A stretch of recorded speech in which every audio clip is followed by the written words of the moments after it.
오늘 하나님께서 우리에게 주시는 말씀은 신약성경 사도행전 13장 1절에서 3절 말씀입니다. 사도행전 13장 1절에서 3절까지 제가 봉독해 드리겠습니다.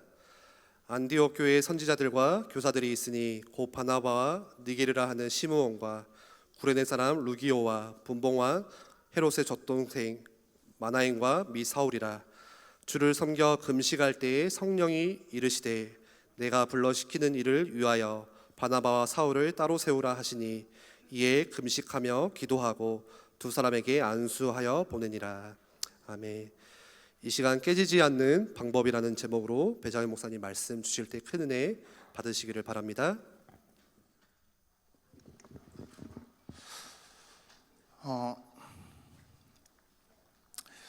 담임 목사님께서 미국을 가시게 돼서 또 이렇게 섭니다. 저희 부목사님들 다 그래요. 목사님이 어디 가실 상황 생기면 다들 엄청 이렇게 벌벌 떨거든요. 다른 게 아니라 누구 순서지, 누구 차례지 그거에 매번 진짜 엄청 이게 어마어마한 부담 속에서, 그래서 마음속으로 그런 생각을 진짜 많이 해요. 목사님 어디 안 가셨으면 좋겠다. 근데 또 진짜 중요한 세계복음화 그 흐름 속에서 너무도 귀하게 또 목사님 사역하고 계시는 그 발걸음이기 때문에 어쩔 수 없이 저희가 감당해야 하지만 늘 그 생각을 합니다. 내 차례가 왜 계속 자주 오는 것 같은 느낌도 있고 그런 생각들을 많이 하는데 그 부담감 속에서 항상 그래도 감사한 거 하나는 그런 것 같아요. 예일교회의 제일 큰 축복 하나가 있다면 세계복음화가 조금 멀리 있는 느낌에 안 나는 교회인 것 같아요. 세계복음화가 그래도 조금 가까이에서 진짜 막 먼 나라 이야기, 그냥 너무 우리하고는 실현 가능성 없는 먼 이야기처럼 느껴지는 게 아니라 세계복음화에 대한 그림들이 실제로 우리 옆에서 조금씩 확인되어지고 느껴질 수 있는 교회이지 않나 라는 생각을 해요. 우리 주님이 함께하는 교회, 또 이번에 이제 목사님 지금 뉴욕 가셔서 우리 뉴욕 세계로 교회 그런 사역들도 함께 하시고, 또 잘 우리가 함께 최고의 이 모든 것들을 누릴 수 있는, 사실 다른 교회 렘넌트들이 제일 많이 부러워하는 게 그거기도 해요. 박성진 목사님 있어서가 아니라 장에스더 사모님 있어서 세계복음화의 최전선에서 지금까지 우리 다락방 전도운동 속에서 너무나 중요하게 쓰임받은 우리 사모님과 함께 이렇게 있다라는 게 사실 참 제일 감사한 흐름이에요. 세계복음화라는 게 우리 교회가 우리가 함께 누릴 수 있고 붙잡을 수 있는 실제적인 기도 제목이 되어진다라는 사실, 그걸 기억하시면서 제일 중요한 건 사실 이 말씀 드리려고요. 담임 목사님 가신 2주의 시간 정말 우리가 기도에 집중을 함께 했으면 해요. 미국 현장 주님이 함께하는 교회, 또 뉴욕 세계로 교회, 목사님도 지난주에 우리 선배 예배 때 잠깐 이렇게 기도의 부탁을 함께 하셨죠.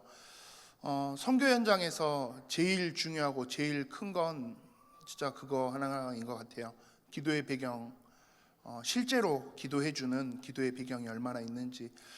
우리 박성수 목사님이나 이렇게 오시면 늘 항상 그 이야기들 하시잖아요. 그 기도의 배경이 우리는 모르고 하는 기도일지 모르겠지만, 우리는 별로 그냥 크게 현실감 없이 하는 기도가 될지는 모르겠지만, 선교 현장에서는 우리의 그 기도 속에서 하나님 주시는 은혜가 너무나도 확실하고 가장 정확한 무기가 되기 때문에요. 선교 현장에 영적 싸움을 두고 진짜 마음껏 기도해 주시고, 목사님 특히나 이렇게 출타 중이실 때는 더더군다나 집중해서 조금 많이 기도해 주시면 너무나 좋을 것 같습니다. 저희가 지금 종교인 성경 읽기도 계속 하고 있고 하죠. 이렇게 말씀을 계속 보면서 반복되는 흐름들이 보여지더라고요. 성경을 통해서도 저도 이제 제가 개인적으로 이렇게 저는 안 어울리게 역사를 되게 좋아해가지고 이렇게 세계사 교회사 이런 거 엄청 좋아하고 말을 했는데, 관심이 있어서 이렇게 계속 보다 보니까 하나 딱 이렇게 되는 게 반복되는 역사의 흐름이 있어요. 근데 그 반복되는 역사의 흐름을 정리해 보면 성경 속에서 구약에서 보여지는 이스라엘의 역사의 흐름, 그리고 그 이후에 교회사의 흐름, 현재 지금 우리가 살고 있는 지금까지의 그 모든 흐름을 정리해 보면 딱 반복되는 하나의 순환의 고리가 있어요. 그게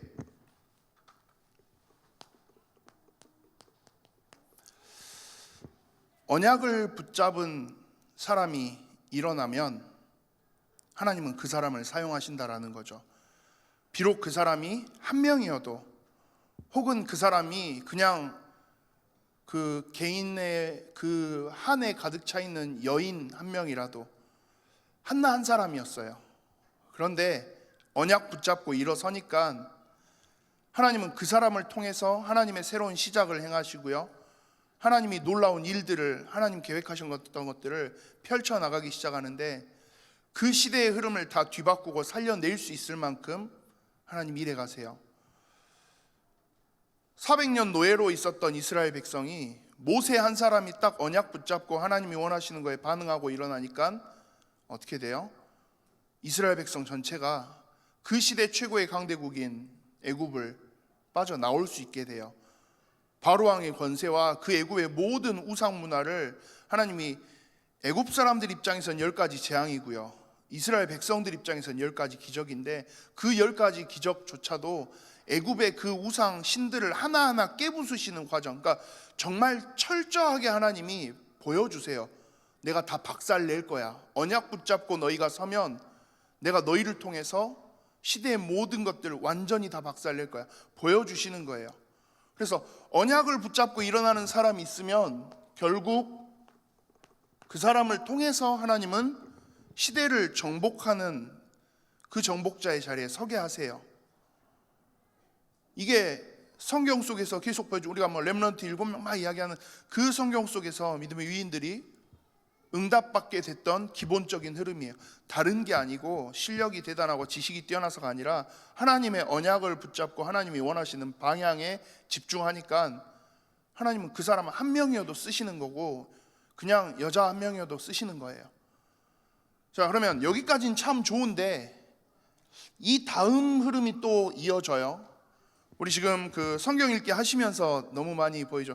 사사기부터 우리 지금 벌써 뭐 사무엘상하, 열왕기상하, 역대상하 이렇게 와서 지금 역대하 지금 거의 이제 마무리해 가고 있는데, 그 속에서 계속 반복되는 흐름이 이거죠. 하나님이 분명히 응답하시면 다 정복하고 다 살리는데, 또 시간이 지나다 보면 어떻게 돼요? 이게 이 정복의 과정 속에서 뭐 우리가 흔히 말하는 응답이다, 축복이다라고 말하는, 성공이다, 번영이다라고 말하는 것들이 우리에게 부수적으로 주어졌는데, 거기에 너무 취해버린 나머지 뭐 해요? 정작 중요한 하나님과의 관계를 놔버리는 거죠. 지난주 우리 담임 목사님 메시지 때도 그 이야기를 하셨죠. 한 신학자가 그런 이야기를 했다고. 하나님을 우리가 기뻐하는 게 아니라 하나님과의 관계 속에서 하나님에 의해서 주어지는 부가적인 걸 우리가 더 기뻐하고 있다고. 피조물로서 그냥 우리가 누리는 것들을, 그 이야기예요. 하나님의 언약을 붙잡았기 때문에 이 자리에 선 건데, 그리고 그 속에서 굉장히 많은 번영과 성공과 축복과 여유가 찾아왔는데, 그게 너무 거기에 취해버리고 나니까 그 모든 것을 우리에게 허락해 주신 하나님과의 관계가 뒤로 밀려버리는 거죠. 그리고 그게 반복되고 그게 지속되고 시간이 지나서 다음 세대에게 온전하게 전달이 되지 않아 버린다. 그러면 여지없이 이스라엘 백성들은 어느 자리에 서 있어요? 우상 숭배하는 자리에 서 있어요. 바알과 아세라 신 지독하게 끊임없이 등장해요, 구약 성경에서. 왜요? 바알이 날씨를 주관하는 신이에요. 아세라는 풍요와 다산을 주관하는 신이고요. 다 뭐랑 관계 있어요? 농사랑 관계 있어요. 이스라엘 백성들이 왜 이 농사에 민감하게 반응해요? 여호수아의 마지막에 보면 이스라엘 백성들이 가나안 땅을 다 정복했는데 그 가나안 땅의 원주민들, 거주민들을 쫓아내지 않아요. 왜요?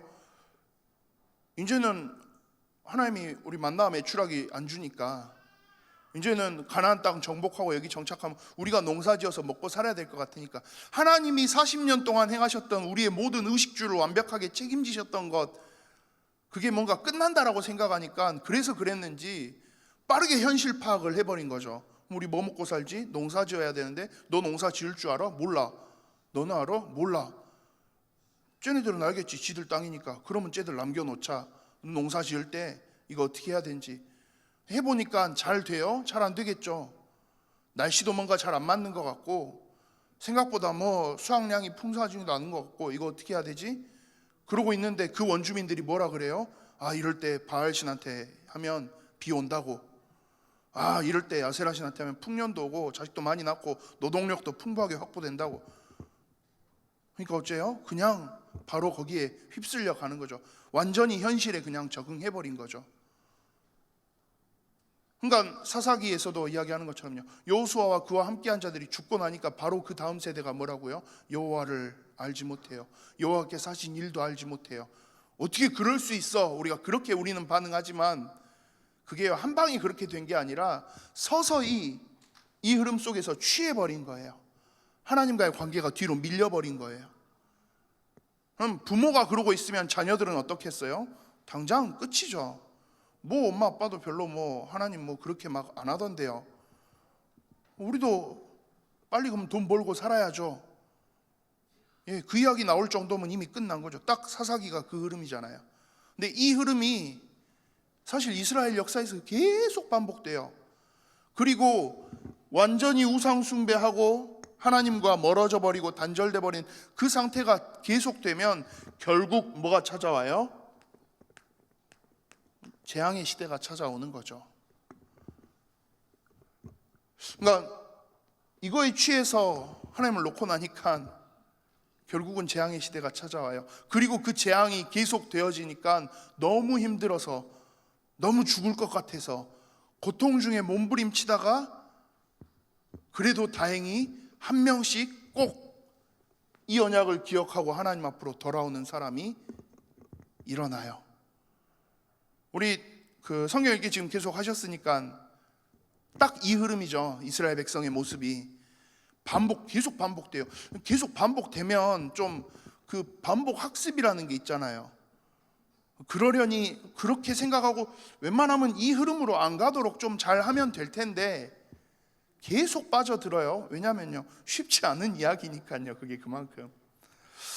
그래서 보면 저는 이게 근데 시대의 흐름뿐만이 아니라 개인의 흐름에 있어서도 비슷하더라고요. 저의 인생을 제가 뭐 많은 인생을 아직 살았다라고 말하기는 그렇지만 제 인생을 놓고 봤을 때요, 또 이 짧은 이 순환의 고리가 계속 되어 오더라고요.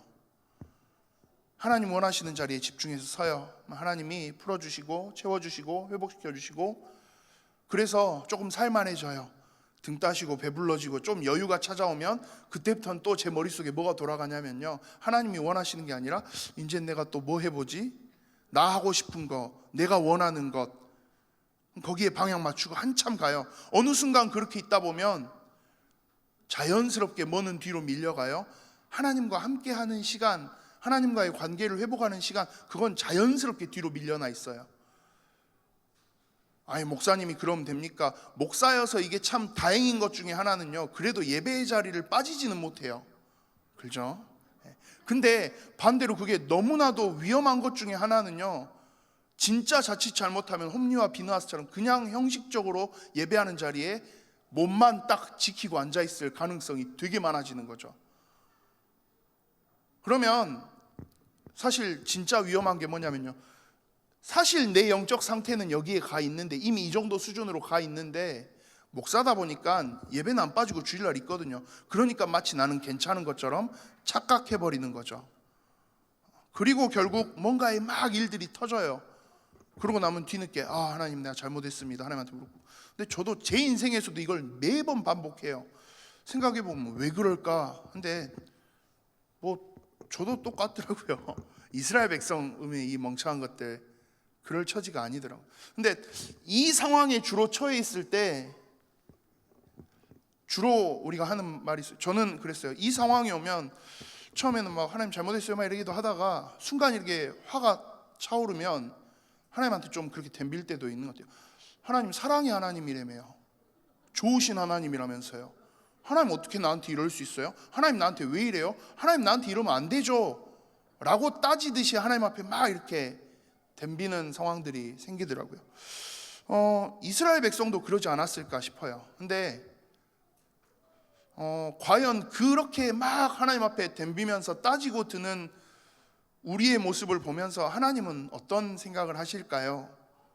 라는 목사님, 제가 요즘 우리 말씀의 흐름 또 성경 함께 읽기 하는 그 흐름 속에서 그 생각이 되게 많이 들었어요. 그래서 오늘 조금 그냥 그 측면에서 짧게 우리가 어떻게 이 흐름 속에서 반응해야 될지를 말씀 속에서 조금 확인해 보면 좋겠다 싶어서 오늘 말씀을 한번 정리를 해봤어요. 근데 제목을 제가 깨지지 않는 방법이라고 했거든요. 그래서 표현이 너무 조금 이게 좀 너무 그 수준 낮게 내가 표현하지 않나라는 생각을 해서 좀 이렇게 점잖게 바꿔볼까도 했어요. 실패하지 않는 방법, 뭐 무너지 뭐 그렇게도 해볼까 하다가 그냥 제일 이해하기 쉽게 표현하는 게 더 낫겠다 싶어서 깨진다라는 표현, 이 부분, 이 상황에 머물러 있으면 우리의 영적인 상태가 굳어져 버려서 여기에 머물러져 있으면 하나님 입장에서는 어떻게 해야 돼요?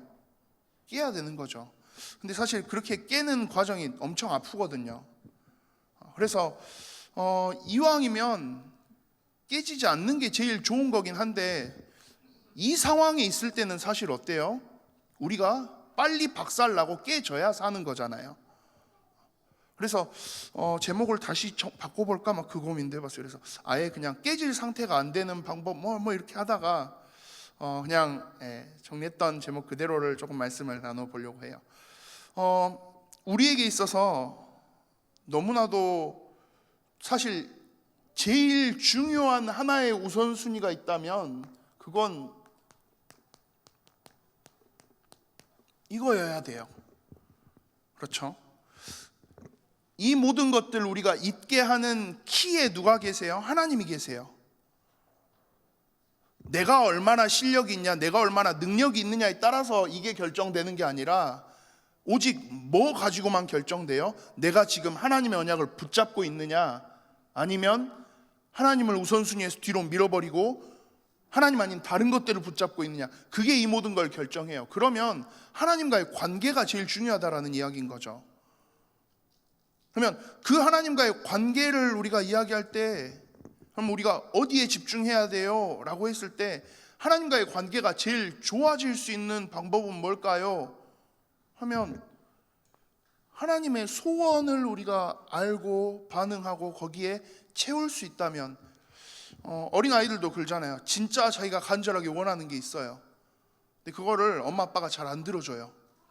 근데 누군가가 나타나서 자기가 정말 원하는 그걸 채워주기 시작하면 그 사람 바로 어떻게 돼요? 제일 좋은 사람이 돼요. 저희 아들한테, 친혁이한테 그런 존재가 한 명 있거든요. 엄마 아빠한테 뭐 이것저것 해달라 해도 잘 안 해줘요. 그런데 정말 그냥 다 해주는 삼촌이 한 명 있어요. 제 친구인데, 그러니까 그냥 그 삼촌 보면 무조건 가서 뭐 인사하고 뭐 다 해요. 아빠 싫어, 아빠는 싫어, 막 그런 노래 부르고 막 하거든요. 근데 그 삼촌한테는 가서 애교도 부리고요, 뭐 다 해요. 왜요? 지가 제일 원하는 걸 채워줘요, 이 삼촌은. 근데 하나님도 사실 똑같은 이야기예요. 하나님이 정말 원하는 것, 하나님이 가장 크게 관심 갖고 있는 게 있어요. 여기에 누군가가 그 하나님이 간질간질하고 계시는 그 부분을 딱 긁어줄 수 있는 사람이 있으면 하나님이 그 사람을 얼마나 중요하게 쓰시겠어요. 근데 그 측면에서 하나님이 제일 원하고 있는 그 간지러워하고 있는 그 부분을 가장 정확하게 잘 이해하고 파내고 긁어왔던 사람이 누구냐면 오늘 사도 바울로 대표되는 사람이에요. 그러면 사도 바울이 어떻게 이 응답들을 누리게 됐는지를 말씀을 통해 짧게 우리 확인해 보면 해서요. 보면 그러면 하나님의 소원, 하나님의 관심이 도대체 어디에 있을까요? 하나님의 소원과 관심은 여기에 있어요. 하나님의 언약 붙잡고 사는 언약의 사람이 일어나는 것, 하나님의 관심, 소원의 첫 번째는 여기에 있어요.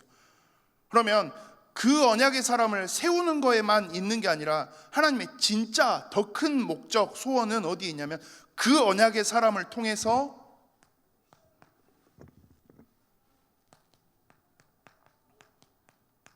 만민이, 열방이 여호와 하나님의 영광을 알게 되는 것. 하나님의 목표는, 하나님이 진짜 제일 바라시는 소원은, 관심은 여기에 있어요. 그래서 창세기 12장에서도 보면요, 아브라함을 처음 부르실 때 아브라함에게 니는 복이 될 거야 말이야 하시면서 결국 너만 복되고 너네 집만, 너의 가정과 너의 후손들만 잘 되는 게 아니라 하나님이 하셨던 이야기예요. 너를 통해서 만민이 큰 복을 얻게 될 거야. 하나님이 원하시는 그림의 핵심은 그거거든요. 만민이에요. 열방이. 이사야 60장에서도 보면요, 일어나라 빛을 발하라 하시면서 비치는 내 빛으로 인해서 열방이 다 나오게 될 거다. 하나님의 소원은 여기에 있어요. 그런데 이 부분에 있어서 너무나도 철저한 오해를 누가 하고 살아요? 이스라엘 백성들이 하고 살아요. 조금 더 말씀을 보면요, 마태복음 28장 18절부터 20절 예수님이 마지막 명령하신 말씀 속에서도요, 너희는 가서 모든 족속을 분명하게 이야기하시잖아요. 마가복음 16장에서도 만민에게, 그러니까 이 열방, 만민, 온 세계의 여호와의 영광이 드러나게 하는 것, 이게 하나님에게 있어서는 제일 중요한 기준이에요. 오직 언약의 백성, 언약의 사람, 아브라함의 자손들, 이스라엘 백성, 너희만 절대 아니에요. 이방인이어도 상관없어요. 오늘 우리 오전에 말씀 받았지만 나오미, 어떻게 보면 나오미와 엘리멜렉이 참 그 실수해서 모압 땅까지 가서 모압에서 얻은 그 며느리, 그런데 그 며느리 한 사람 룻, 그 사람의 이야기를 통해서도 보여지는 게 뭐예요? 하나님은 인종을 중요하게 여기시지 않아요.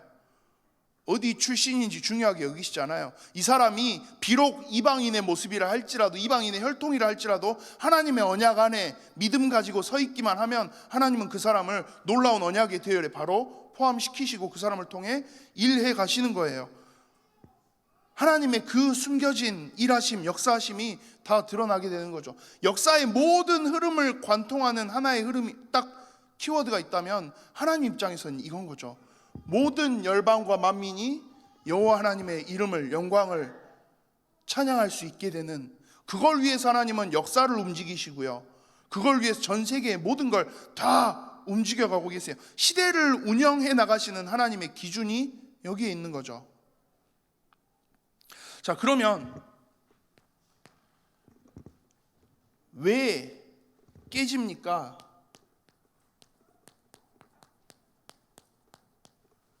깨지는 이유가 도대체 뭡니까? 왜 계속 여기서 이렇게 있어야 됩니까? 왜 우리가 무너져야 됩니까? 왜 이렇게 뭔가 혼나는 것 같습니까? 코로나 팬데믹이 오고 나서 왜 하나님이 교회를, 왜 하나님이 예배를 멈추게 하십니까? 우리 말씀 속에서도 계속 하지만 하나님이 분명한 이유가 있어요. 하나님 분명한 계획이 있어요. 하나님이 진짜 하시고 싶은 방향이 있는데 자꾸 다들 뭐 하고 있는 거예요?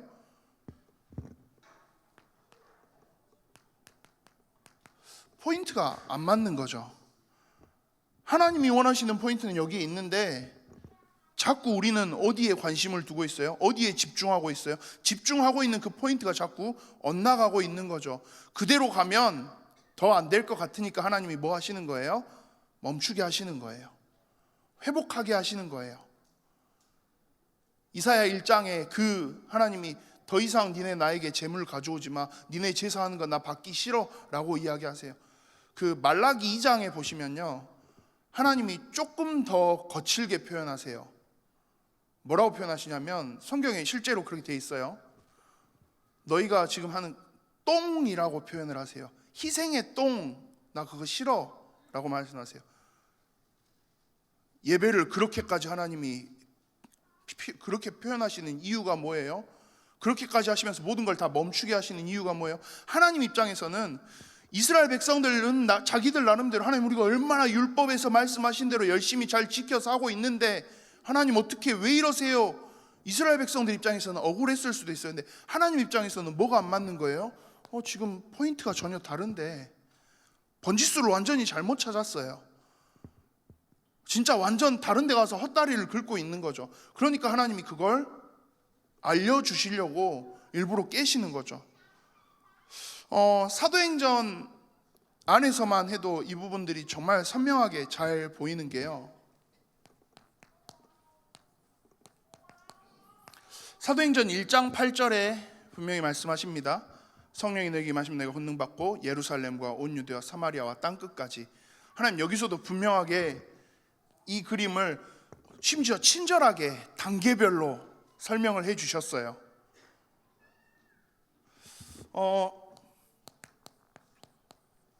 사도행전 2장에 보면요, 그 오순절 마가다락방 성령이 임하고 나서 막 15개 나라 지역의 방언을 이야기하기 시작하죠. 그러고 나니까는 그 곳에 모였던 15개 나라에서 모인 유대인들이 다들 와, 어떻게 이 사람들이 우리의 말을 하냐. 거기서 하나님이 굳이 왜 방언을 그 각 사람들의, 그냥 각 나라에서 모인 유대인들이 다 모여 있잖아요. 그럼 그 유대인들에게 그냥 하나님 하시는 일들, 복음에 대한 것들 이야기하시면 되는데 왜 굳이 갑자기 그 각 나라의 방언을 통해서 이야기하게 하셨을까요? 저는 거기에도 하나님의 분명한 의도가, 이유가 있다고 생각해요. 왜요? 그 나라의 말로 하게 하셨어요. 유대인들끼리 다 알아먹을 수 있는 헬라 히브리어가 아니라 그 각 나라의 말을 터져 나오게 하신 이유는 하나님 분명하게 이야기하시는 거죠. 하나님이 원하시는 건 너희 유대인들만, 언약의 백성들만이 아니라 너희를 통해서 만민과 열방 다 구원받도록 만드는 게 내 목표야 라는 걸 선명하게 드러내셨어요. 그런데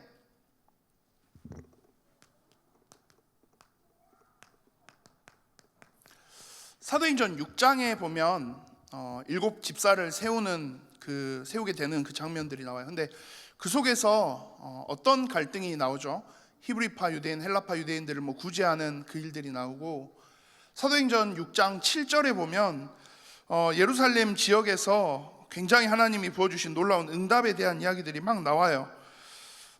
예루살렘의 제자들도 많아지고요, 허다한 제사장들의 무리까지도 더해졌는데, 문제는 성경에서는 그걸 자세하게 이야기하고 있지 않지만 모든 정황을 조금 이렇게 놓고 봤을 때요, 초대교회도 지금 어떤 함정에 빠져 있냐면요, 예루살렘과 온 유대와에서 딱 멈춰 있는 거죠. 여기를 가지 않고 여기에만 딱 그냥 멈춰버리는 상황에 있는 거죠. 그렇게 되니까 하나님께서 스데반 집사의 순교를 통해서 결국은 뭐 하세요? 이스라엘 백성, 그 초대교회를 다 흩어버리시죠. 하나님 입장에서는 그게, 그러니까 어떻게 스데반 집사 바로 집사하자마자 바로 순교를 당하고 하나님 어떻게 왜 이러실 수 있어요? 라고 우리 입장에서는 이해가 될 수도 있겠지만 하나님 입장에서는 그게 뭐예요? 초대교회의 그 틀을 하나님이 깨시는 거죠. 아니, 너네 지금 뭔가 오해하고 있는 것 같아. 자, 예루살렘에 하나님이 이만큼의 응답을 주셨으면 3,000 제자가 일어나고 5,000 제자가 일어나고 허다한 제사장의 무리들까지 일어나고 이 정도 했으면 그 다음 단계로 가야 되잖아요. 근데 안 가고 계속 여기서 우리가 얼마나 더 구제할 수 있을까, 뭐 할 수 있을까, 덩치가 커지는 데 집중하고 있는 거죠. 하나님이 원하는 그 하나님의 포인트는 그게 아닌데. 자, 그래서 결국은 어떻게 됩니까? 강제로 다 뿔뿔이 흩어져요. 그리고 사도행전 8장 4절 보면요, 그 스데반의 환란으로 인해서 드디어 뿔뿔이 흩어지다 보니까 빌립 집사가 어디를 가게 돼요? 사마리아를 가게 돼요.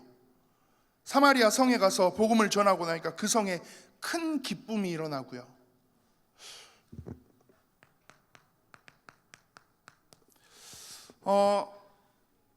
사도행전 10장 보면 베드로와 고넬료에 대한 이야기가 나와요. 하나님이 일부러 베드로에게도 이 벽을 깨주시려고 그 앞에 피장 시몬의 집에 있을 때 환상 가운데서도 보여주시고 이것저것 따지지 말고 그냥 잡아먹어라. 그 말은 무슨 말이에요? 유대인, 헬라인, 이방인 따지지 말고 복음 전해라. 원래 우리 그 이야기 계속 했잖아. 하나님 그 이야기를 하시는 거죠. 그래서 베드로가 가서 고넬료를 만나서 복음을 전하고 세례를 주고 성령이 임하시는 역사가 일어났어요. 그런데 사도행전 11장에 보면요, 사도행전 11장 1절부터 18절에 보면 다들 베드로를 불러서 뭐라 하는 거죠. 너 할례 받지 못한 이방인하고 밥을 먹었어? 뭐 세례를 줬어? 이게 뭐 하는 짓이야? 라고 이야기해요. 사도행전 11장에 나와 있는 내용이 그거예요. 그래서 베드로가 막 이렇게 이래저래 이야기하니까 아 그래? 그러면 하나님이 이방인들한테도 성령을 주시기는 하시는가 보네? 라고 이야기하고 있어요. 정말 답답한 이야기인 거죠, 사실. 아직도 뭐에 갇혀 있어요? 유대인들의 그 자기 중심적인 그 민족주의적인 선민 사상에 완전히 딱 똘똘 뭉쳐 있는 거예요. 초대교회도 여전히. 그리고 사도행전 11장 19절을 보면요, 사도행전 11장 19절을 보면 그때 스데반의 일로 일어난 환란으로 말미암아, 이 표현이 되게 많이 나오죠. 사도행전 중반 이후에. 그만큼 스데반의 일 자체가 되게 큰 파급력을 발휘했어요. 자, 그런데 흩어진 자들이 베니게와 구브로와 안디옥까지 이르러 갔어요. 이제 드디어 예루살렘과 온 유대를 넘어서서 사마리아도 가고 그 외에 이제 다른 지역들까지 가는데 거기서도 지금 뭐 하고 있어요? 유대인에게만 말씀을 전하는데 라고 이야기하고 있어요. 여전히 뭐예요? 못 깨고 있는 거예요. 안 깨지고 계속 여기에서 완전히 갇혀 있는 거죠. 하나님이 원하시는 게 뭔지, 하나님이 정말 소원하시는 게 뭔지는 여전히 포인트 못 잡고 그냥 내 판단, 내 기준, 내 경험, 우리의 사상, 우리의 생각, 거기에만 그냥 딱 사로잡혀서 계속 그렇게 머물러 있는 거예요. 근데 그 와중에 너무나도 감사하게 그 중에 구브로와 구레네 몇 사람이 안디옥에 이르러 헬라인에게도 말하여 주 예수를 전파하니 주의 손이 그들과 함께 하심에 수많은 사람들이 믿고 주께 돌아오더라. 몇 사람이 실수로 그랬는지 일부러 그랬는지 헬라인에게 복음을 전했는데 바로 주의 손이 그들과 함께 하심에 수많은 사람들이 하나님 기다리셨어요. 기다리고 계시다가 드디어 오케이, 바로 하나님이 놀라운 역사를 현장에 계속 부어주시는 거죠. 하나님이 우리에게 반복 학습하시면서 계속 어떻게 보면 알려주시는 거죠. 내가 진짜 원하는 건 이거야. 내가 진짜 모든 걸 다 허락하는 포인트는 여기에 있어. 하나님 그 이야기를 계속 하시는 거죠. 근데 그걸 캐치를 못하고 계속 다른 방향에 집중하고 에너지를 쏟아가고 있으니까 결국은요, 그렇게 하니까 안디옥의 이 교회가 너무나도 큰 축복과 응답을 얻게 돼요. 누리게 돼요.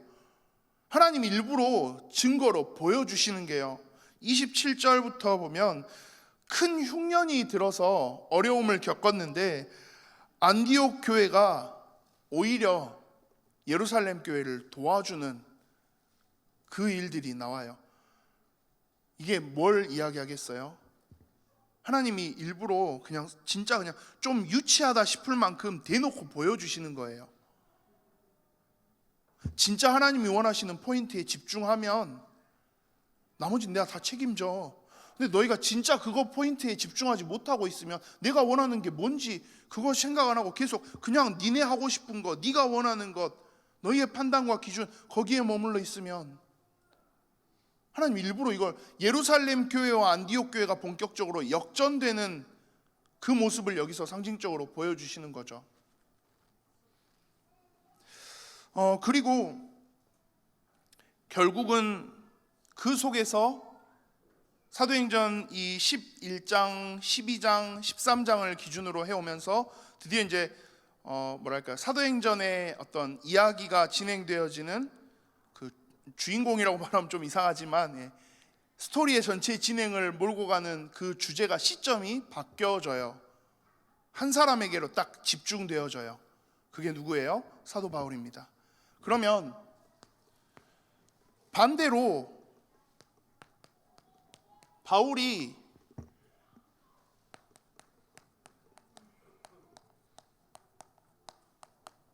쓰임받는 이유가 뭐겠어요?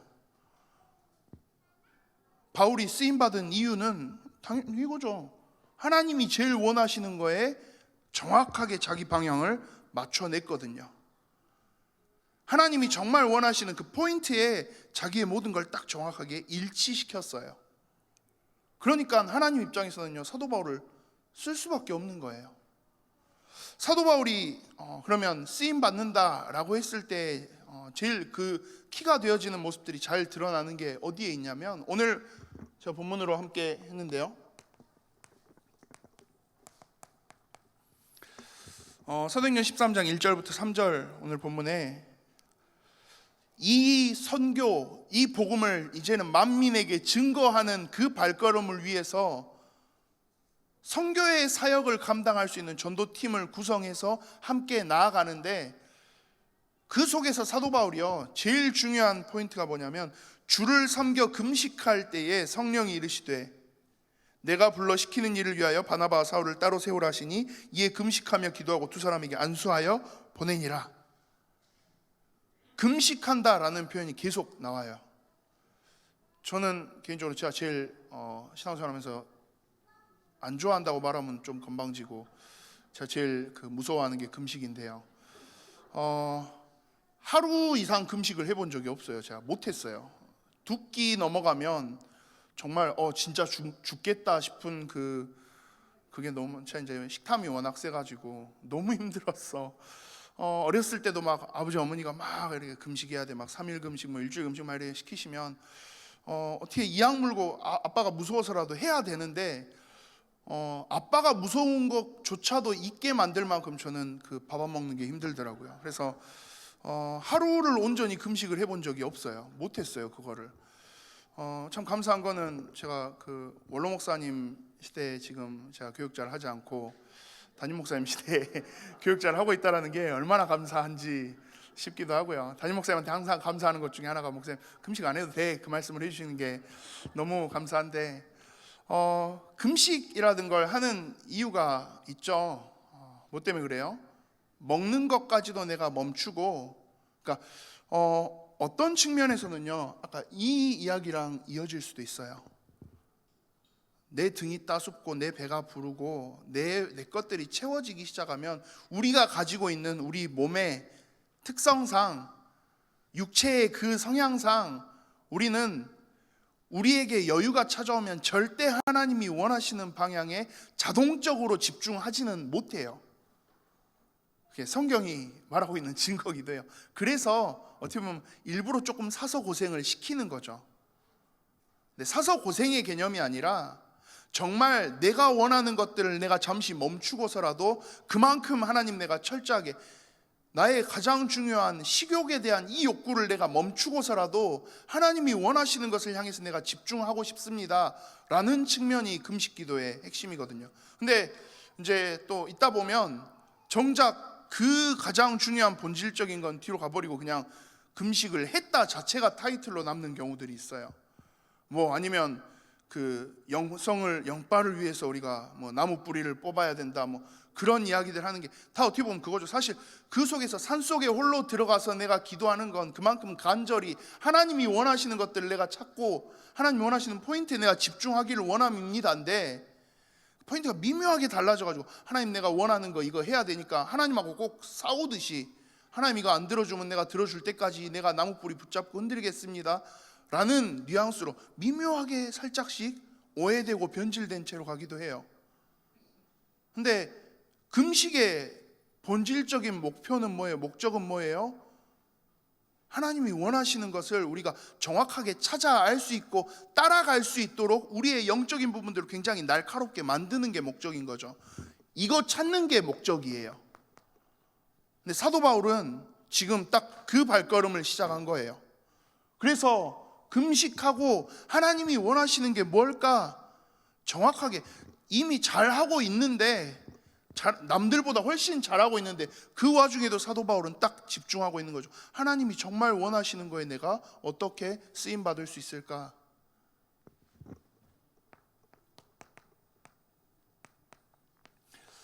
사도행전 16장에도 보면요, 우리가 잘 아시는 드로아에서의 그 밤, 아시아 지역에서 계속 사역을 하고 이렇게 돌고 그렇게 가고 싶은데 계속 예수의 영이 허락지 않는다라고 표현해요. 그리고 기도하고 있는데 밤에 보여지는 환상에 마게도냐 지역에서 넘어와라, 그 환상을 보고 사도 바울이 거기서 이해를 한 거죠. 아, 그래, 하나님이 원하시는 건 이건데, 애초에 나를 부르실 때 이방인들을 위해서 택한 그릇으로 내가 그러면 반응해야 되는 거. 내가 지금까지 하나님께 응답받고 하나님이 나를 쓰시고 하나님이 나에게 축복하신 이유는 내가 여기에 집중했기 때문인데, 근데 또 하다 보니까 그 함정에 살짝 빠져든 거죠. 아시아 지역, 본인의 고향이기도 하고요, 소아시아 지역이 사도 바울에게는 자기에게 익숙한 지역이기도 하고요, 편안한 지역이기도 하고요, 많은 교회들이 세워져 가니까 이 응답에 약간 머무르려는 그런 발걸음이 아니었을까 싶어요. 근데 하나님이 그걸 막으시니까 사도 바울은 바로 캐치하고 반응하는, 하나님 맞아요, 하나님이 원하시는 포인트는 여긴데, 그래서 바로 넘어가요. 그리고 그 지역, 마게도냐 지역의 첫 성 빌립보에서 사도 바울이 사역했던 방법의 내용 보면요, 뭐였냐면 기도하는 곳을 찾기 위해서 가요.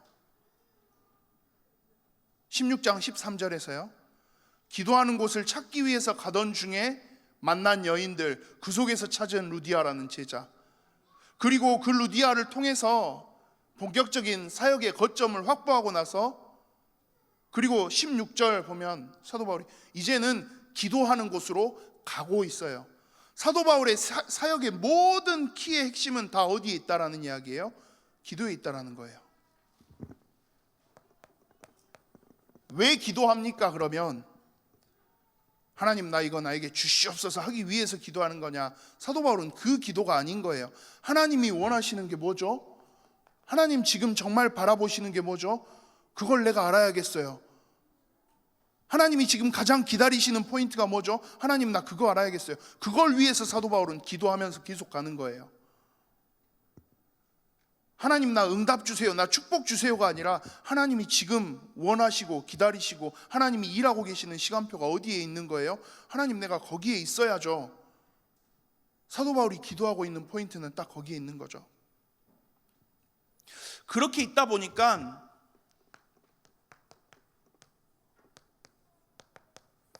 사도행전 16장에서의 이 사건들이 있고 나니까 그 다음부터는 사도 바울이 정말 응답에 취하는, 자칫 잘못하면 이렇게 갈 수 있는 그 흐름을 아예 내어주지 않고요, 이제는 진짜 하나님 원하시는 방향을 향해서만 계속 나아가요. 사도행전 19장 8절부터 10절에 우리 에베소 지역에서 두란노 소원을 통해서 일어난 어마어마한 응답이 있어요.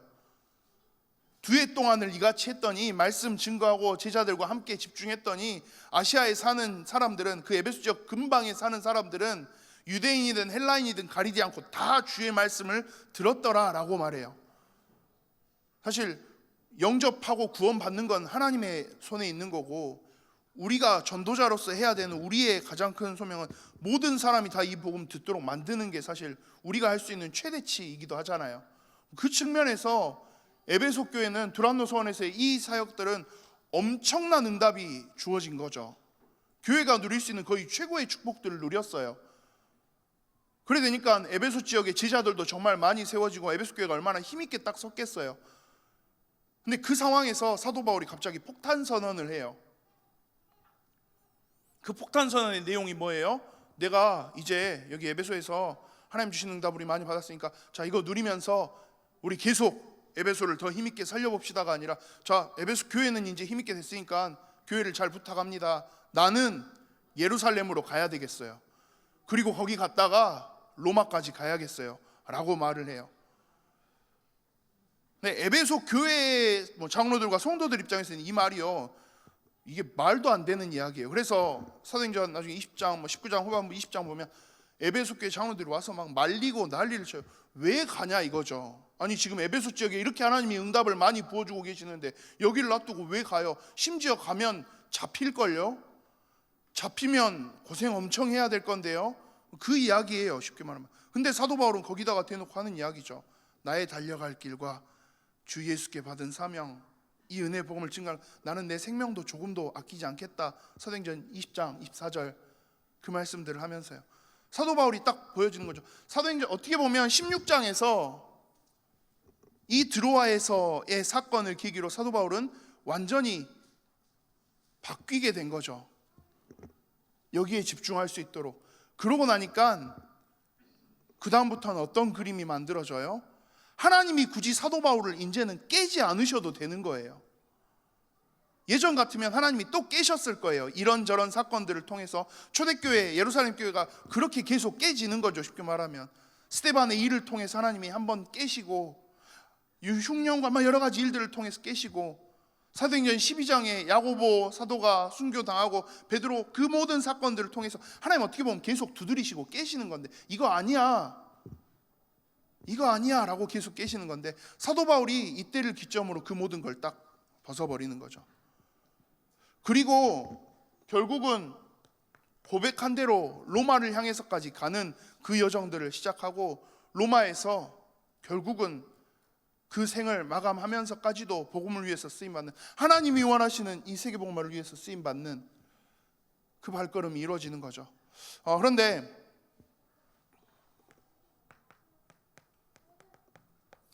로마서 15장 28절을 보면요, 사도 바울이 얼마나 철저한 사람이었는지가 보여져요.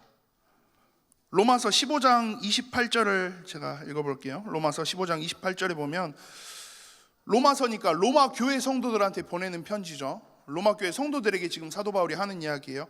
그러므로 내가 이 일을 마치고 이 열매를 그들에게 확증한 후에 너희에게 들렀다가 서바나로 가리라 라고 말해요.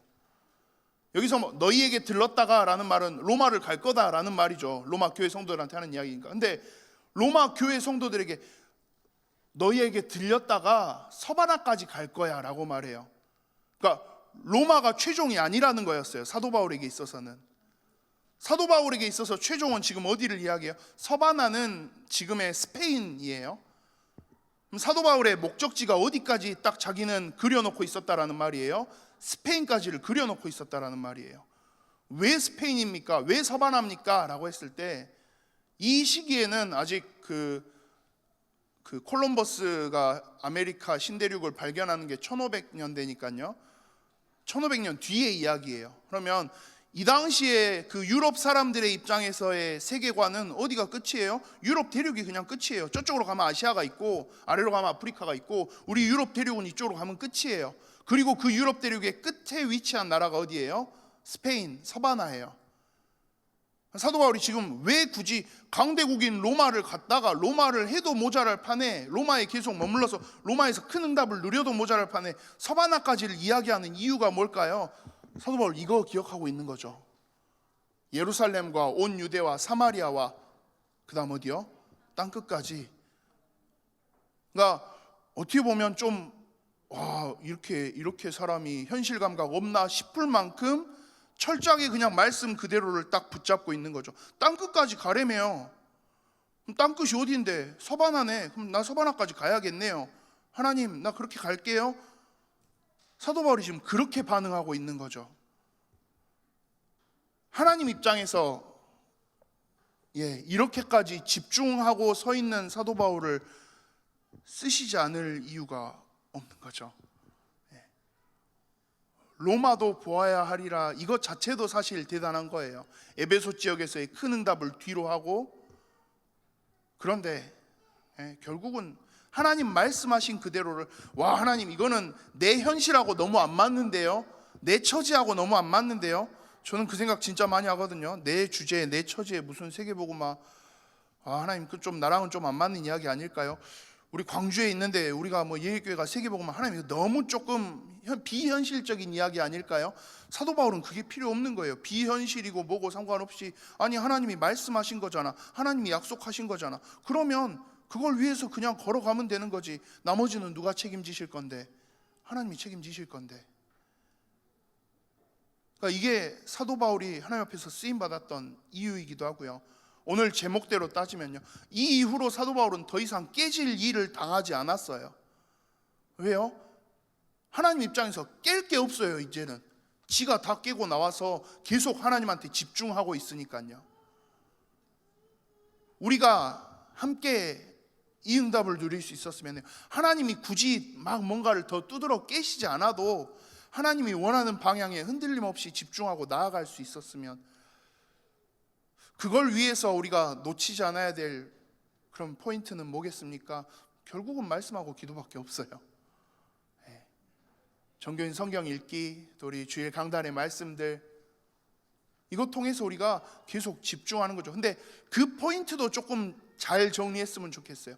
이 말씀을 가지고, 이 말씀을 내 거에, 내 입맛에 맞는 거에 얼마나 적용시킬까, 그렇게 가는 게 아니라 내 걸 기준을 정해놓고 거기에 주시는 말씀을 주워 담는 게 아니라 다 깨트리고 다 내려놓고 하나님 말씀 위에 나를 조금 올려놓고 걸어갈 수 있어야 되는 거죠. 근데 자꾸 신앙생활을 우리가 반대로 해요. 내 입맛에 맞는 신앙생활, 내 성격에 맞는 신앙생활. 그렇게 가면요, 언젠가는 깨질 수밖에 없어요. 사도행전은 그걸 사실 어떻게 보면 되게 선명하게 하나님이 우리에게 보여주시는 내용이기도 해요. 함께 우리 예일교회 모든 성도님들이 이런 응답들을 우리가 회복할 수 있었으면 합니다. 내 거에 메이는 신앙생활 말고요, 하나님이 원하시는 포인트에 온전히 집중하며 하나님이 원하시는 방향, 굳이 하나님이 깨트리시지 않아도 알아서 우리가 쓰임받으며 그 길을 향해 나아갈 수 있도록, 그렇게 하나님과의 관계 위에 굳게 서는, 말씀과 기도 속에서의 비밀을 누리는 그런 우리 예일교회 모든 성도님들 되시기를 소망합니다. 우리 한 번만 같이 합심해서 기도했으면 합니다. 하나님 언제나 완벽한 계획을 가지고 하나님은 일해 가시는데요, 하나님의 숨겨진 그 역사, 하나님은 언제나 완벽하게 이루어 가시는데요, 하나님은 그렇게 일하시는데 혹시 나는 아직도 내 기준에 매여 있지는 않은지요? 내 기준에 이것들을 다 집어넣고 담아가려고 하지는 않는지요? 하나님, 이제는 내가 내 모든 것들을 다 깨버리고 하나님의 일하심 속에, 하나님의 은혜 속에, 하나님의 계획과 소원 속에 온전히 집중하며 반응하며 나아갈 수 있는 그런 영적인 은혜를 주님 나에게 허락하여 주시옵소서. 우리 한 번만 같이 합심해서 함께 기도하시겠습니다. 살아계신 하나님 아버지, 은혜 사랑 감사해드립니다.